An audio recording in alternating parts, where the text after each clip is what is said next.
Hey friends and fellow YouTubers, this is Freddy here, and I'll be doing an extended cut analysis of the Mass Effect endings in relation to the Indoctrination theory, and whether it is possible to interpret the extended cut endings as the Indoctrination theory. Let's get started. First off, a few words about BioWare and the Indoctrination theory. It's pretty much clear that BioWare did not go the route of the Indoctrination theory. Instead, they stuck to the original endings, expanded on them, and filled in some plot holes. However, since BioWare has not publicly stated that the Indoctrination theory is no longer a valid interpretation of the ending, there still might be hope for interpreting the ending in that way, and hopefully will make a further extended cut DLC to vindicate this interpretation. But for now, we are left with sprinkles on a horse's plop. Don't get me wrong, the extended cut endings are an improvement on the original endings. However, it still goes against everything the Mass Effect lore has told us. But I'll return back to this point. And I'll say this now, before we go any further. No matter how Mass Effect 3 ends, I will always hold the Indoctrination theory as my canon. Okay then. Let's start with the run to the beam. The first new scene that we see is your squad mates getting injured during the run to the beam. From there, Shepard calls the Normandy to pick up your squad mates, and Shepard gives his last goodbye to his love interest or a fellow squad mate. Then the Normandy leaves, and he runs back to the beam while looking at Harbinger. This fixes what we call the teleported squad mates plot hole, since we now know the reason why the squad mates left and how they left the battlefield. Of course, it doesn't make much sense for the Normandy to risk being hit by Harbinger's beam just to come and pick up two people.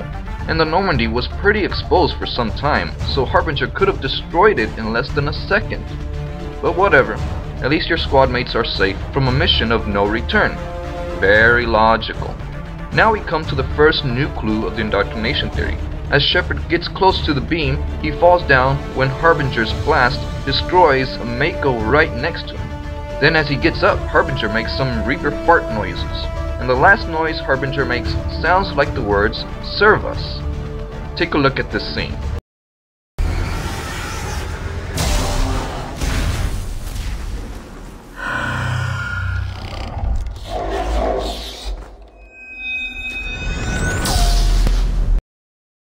This further reinforces the idea that the Reapers don't want to kill him, but instead want to indoctrinate him. Therefore, Harbinger only knocks him out and does not directly hit him with his beam of destruction. Now, if the Reaper's goal is for Shepard to serve them, why would they suddenly give up trying to indoctrinate him just because the elusive man failed? A counter-argument of this serve us clue would be that if it was Harbinger speaking, it would sound like his voice, but it doesn't.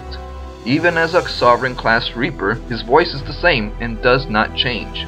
To validate this counter-argument, take a look at this scene in the Arrival DLC where Shepard talks with Harbinger.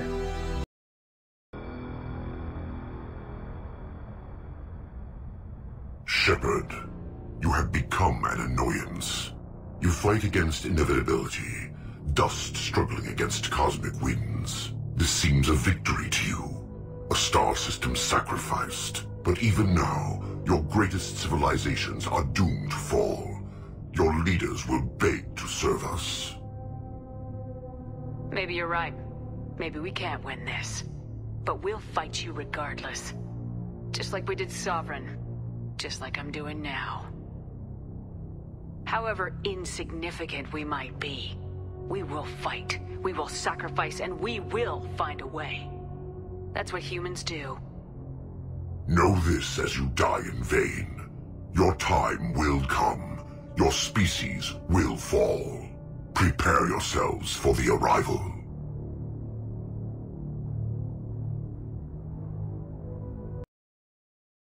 This scene confirms this counter-argument as true, but some would counter this counter-argument by saying that what Shepard spoke to in the Arrival DLC was just a hologram, and that if one were to hear Harbinger's voice in person, it would be like an echoing horn, because Harbinger is so huge. I seriously don't think this argument works, because Shepard already talked personally with the Reaper ship in Rannoch, which had its own distinct and clear voice. Watch and see for yourself.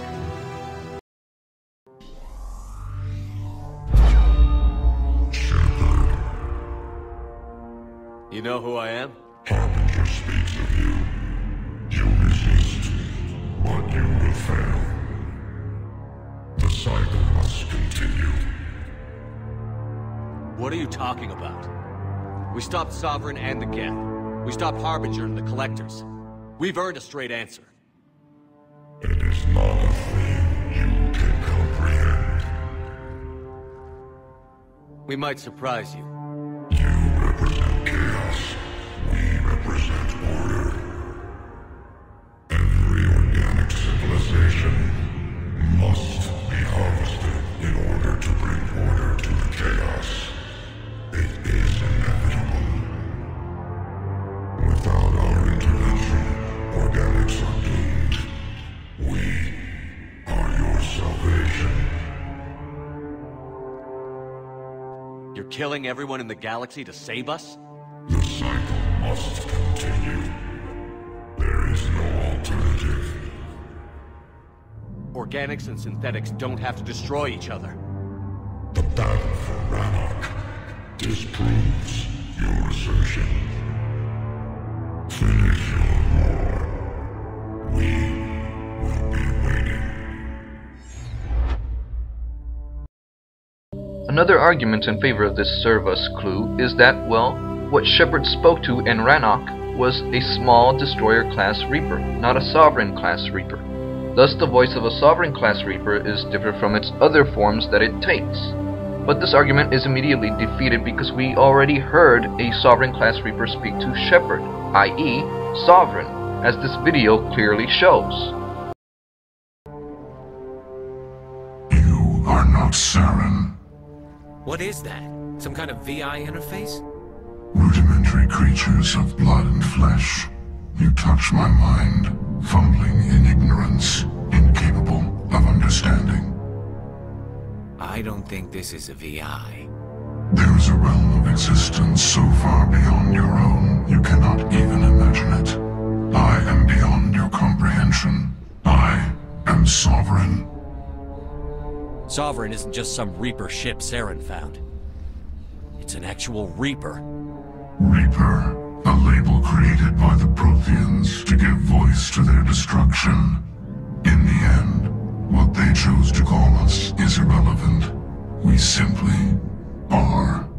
The Protheans vanished 50,000 years ago. You couldn't have been there. It's impossible. Organic life is nothing but a genetic mutation. An accident. Your lives are measured in years and decades. You wither and die. We are eternal, the pinnacle of evolution and existence. Before us, you are nothing. Your extinction is inevitable. We are the end of everything. Whatever your plan is, it's going to fail. I'll make sure of that. Confidence born of ignorance. The cycle cannot be broken. Cycle? What cycle? The pattern has repeated itself more times than you can fathom.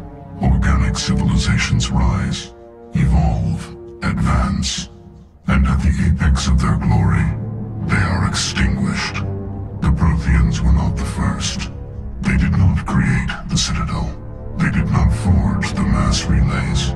They merely found them. The legacy of my kind. Why would you construct the mass relays, then leave them for someone else to find? Your civilization is based on the technology of the mass relays. Our technology. By using it, your society develops along the paths we desire. We impose order on the chaos of organic evolution. You exist because we allow it, and you will end because we demand it. They're harvesting us, letting us advance to the level they need, then wiping us out. What do you want from us? Slaves? Resources? My kind transcends your very understanding. We are each a nation, independent, free of all weakness. You cannot even grasp the nature of our existence. Where did you come from? Who built you? We have no beginning. We have no end. We are infinite. Millions of years after your civilization has been eradicated and forgotten, we will endure. Where are the rest of the Reapers? Are you the last of your kind? We are Legion. The time of our return is coming. Our numbers will darken the sky of every world. You cannot escape your doom. You're not even alive. Not really. You're just a machine. And machines can be broken. Your words are as empty as your future. I am the vanguard of your destruction. This exchange is over.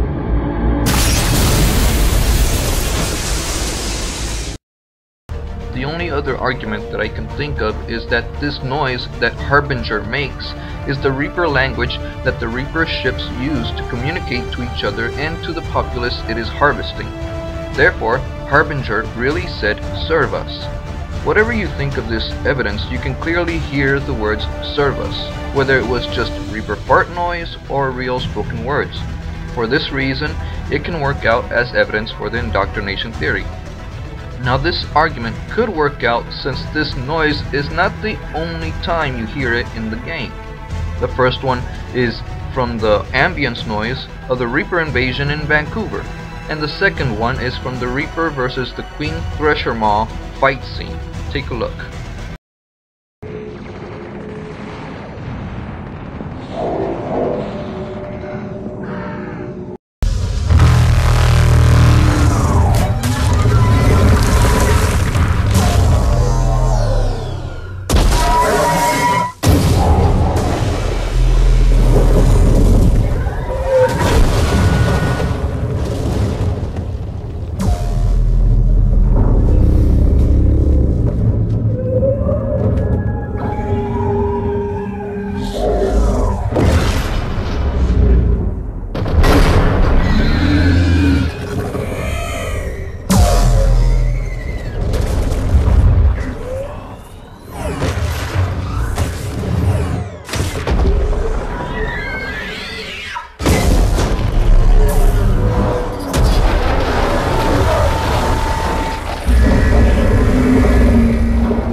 Personally, I am of the opinion that it's just Reaper fart noise, but if Bioware confirms that Harbinger really said something to Shepard during the run to the beam, I'm fine with it. Moving on, we see Shepard enter the beam, and a new cutscene begins which shows Admiral Hackett getting a report that someone made it to the Citadel, and prepares to move the Crucible in place. This fixes the omniscient Admiral Hackett plot hole, because we now know how Admiral Hackett knew that Shepard was in the Citadel. The scene then changes to the red hallway in the Citadel, and we clearly see Shepard enter through the device that was on the back of Shepard when he stood up. This new cutscene confirms that the London beam is a straight point A to point B beam, and thus there is only one entrance into the Citadel. We also now know why the Keepers are in that hallway. They are removing the armors from the dead bodies in order to get them ready for processing, I assume. However, nothing changes from the start of the red hallway to the conversation with the Elusive Man. Therefore, we are still left with the plot holes of how Anderson was ahead of Shepard even though he followed him in, and where the Elusive Man mysteriously came from, since there was only one way to the control panel and no one was there except Shepard. Also, because there is nothing new in this area, there are no new clues that can be connected to the indoctrination theory, at least from what I can see. Next, when we meet the God Brat, we now have some new dialogue and new investigation options for us to use so that the God Brat can explain his illogical nonsense, which is a good thing since it's no longer illogical nonsense but instead flawed logic. We learn that the Catalyst is nothing more than a rogue AI which killed its creators and transformed them into the very first Reaper. Now, I'm not going to get into the Catalyst's flawed logic, since there is no need to go into a villain's flawed mind. However, I would like to mention the Leviathan DLC at this point. Within the Extended Cut DLC, there are some hidden dialogue which mention a being named Leviathan, which has indoctrinated a group for 10 years. If you don't know what I'm talking about, check this website. Also, the dialogue can be found in the description box. From this dialogue, we learn that Leviathan is a huge flying tentacled creature which has indoctrinated an entire group of people in a mining facility as its own private army. It is also a Reaper killer and thus is being hunted down by the Reapers. It is also said to have AI shackles just like Edie, and is categorized as being in the same group as Sovereign, and is claimed to be a Reaper defector and a rogue Reaper, while at the same time it's somehow connected to the creators themselves in that it could also be a surviving creator in Reaper form, yet not truly a Reaper. Why do I mention this now? Well, there are additional lines in a file in relation to the ending. In these additional lines, you are conversing with the Catalyst and you learn that the Catalyst creators are named the Leviathans, and also mentions that the very first Reaper is Harbinger himself. What does this have to do with the indoctrination theory? Well, for one, this Leviathan DLC will affect the ending of Mass Effect 3, especially the conversation with the Catalyst. 2. This might be an interesting way to reveal that the indoctrination theory is true. As to how that is possible is all up to speculation. One last issue in regards to the Leviathan DLC is whether this rogue Reaper named Leviathan is the Leviathan of Dis. For those who don't know what the Leviathan of Dis is, let's read the description of the Jartar planet in the Dis system. Jartar is noted for the discovery of the Leviathan of Dis, the apparent corpse of a genetically engineered living starship. The Leviathan was found in the bottom of a crater by a Batarian survey team, and estimated to be nearly 1 billion years old. It disappeared after a visit to the system by a Batarian dreadnought 20 years ago. Since then, the Batarians have steadfastly denied that the Leviathan existed at all, and all the more vociferously when shown recordings of the corpse made by Solarian researchers. So from this description we learn that the Leviathan of Dis was believed to be the remains of a 1 billion-year-old genetically engineered starship. However, in Mass Effect 3 it is revealed what the true nature of the Leviathan of Dis actually is and what happened to it. Take a look at this scene with a Batarian named Balek pointing a gun at Shepard. Shepard.